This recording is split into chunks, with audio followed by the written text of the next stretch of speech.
فرمایا کہ اچھا اب ایک بندہ ہے، وہ سوچتا ہے کہ میں فلاں وقت سے فلاں ٹائم سے یہ دعا مانگ رہا ہوں تو میری دعا شاید قبول ہی نہیں ہو رہی۔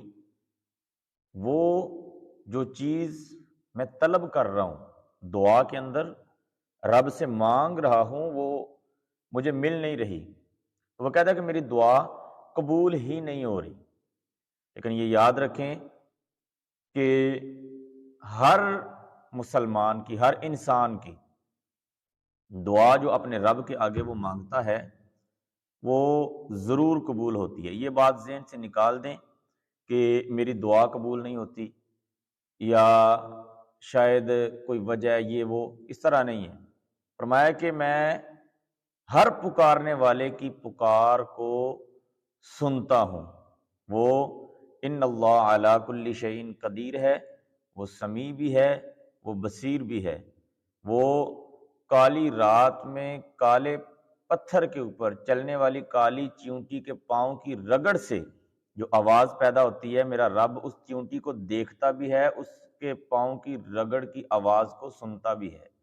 وہ سمیع و بصیر ہے۔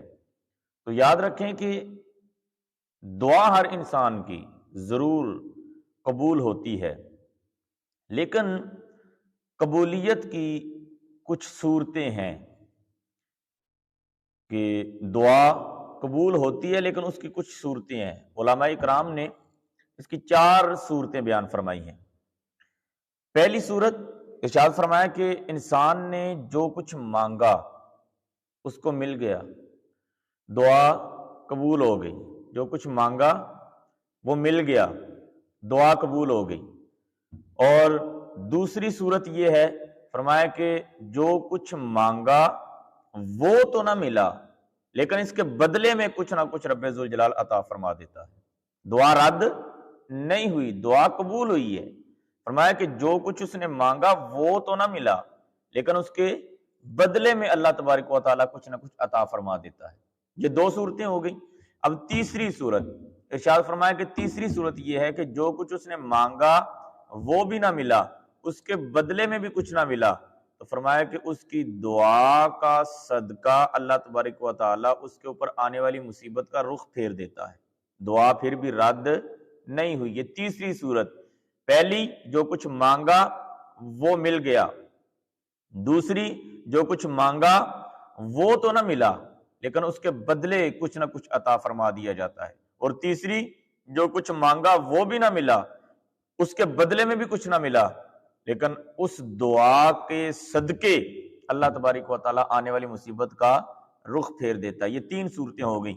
اور چوتھی صورت ارشاد فرمایا کہ چوتھی صورت دعا کی قبولیت کی یہ ہے کہ جو اس نے مانگا وہ نہ ملا، اس کے بدلے میں بھی کچھ نہ ملا، آنے والی مصیبت پر کا رخ بھی نہ پھیرا گیا۔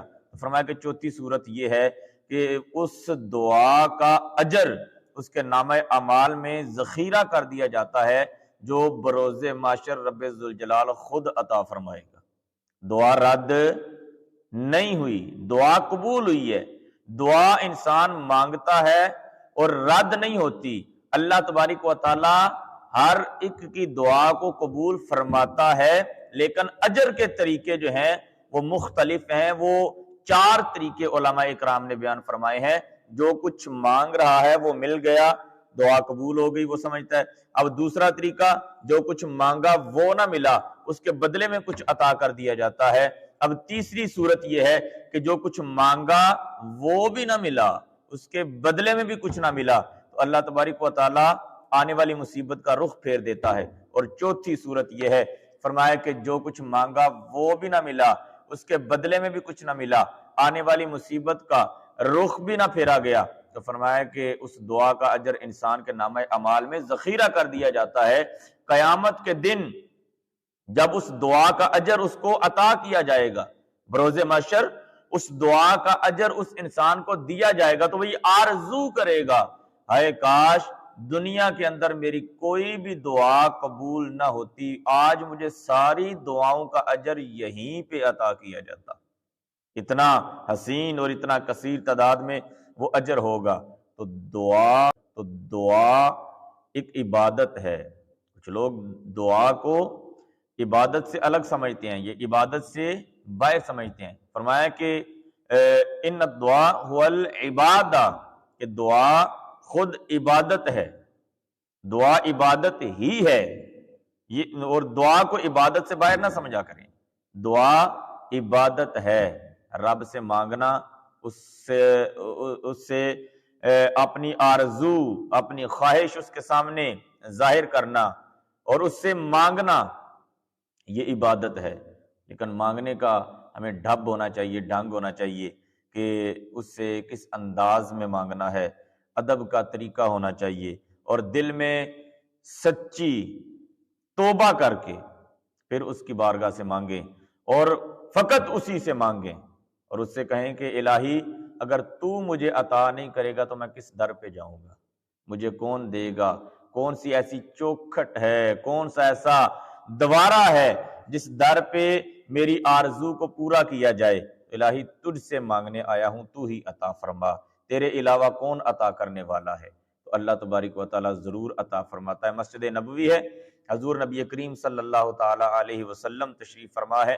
ایک صحابی مسجد نبوی کے کونے میں بیٹھ کے دعا مانگ رہا ہے، اور وہ دعا کس انداز میں مانگ رہا ہے؟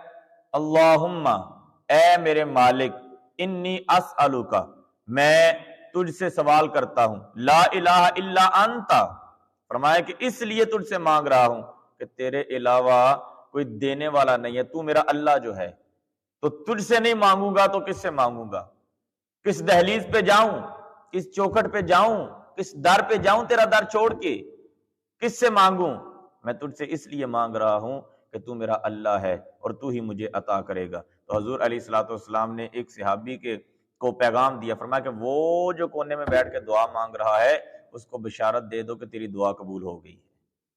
تو مانگنے کا ڈھب، ڈھنگ اور طریقہ ہونا چاہیے، اور مانگتے ہوئے ہمیں شرمانا نہیں چاہیے۔ یہی وہ در ہے کہ جس در سے ہمیں مل سکتا ہے، اور یہی وہ در ہے، یا سری الردا اغفر لمن لا یملک الا الدعاء۔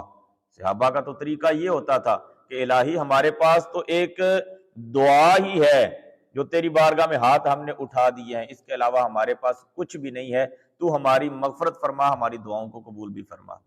تو دعا مانگنے کو، اللہ کی بارگاہ میں التجائیں کرنے کو ہمیں اپنی روٹین میں لانا چاہیے، شامل کرنا چاہیے، اپنے معمولات میں اس کو لازمی شامل کر لیں، مانگتے رہا کریں، مانگتے رہا کریں۔